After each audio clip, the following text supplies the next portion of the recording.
अक्षतपशुपाणि गृहीत्वा महालक्ष्मीं च प्रार्थयेत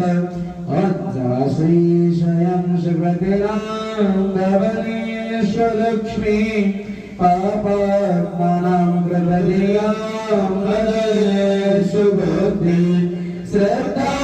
सदां वरदनां प्रभवास्मरज ताम्रानदाश्मि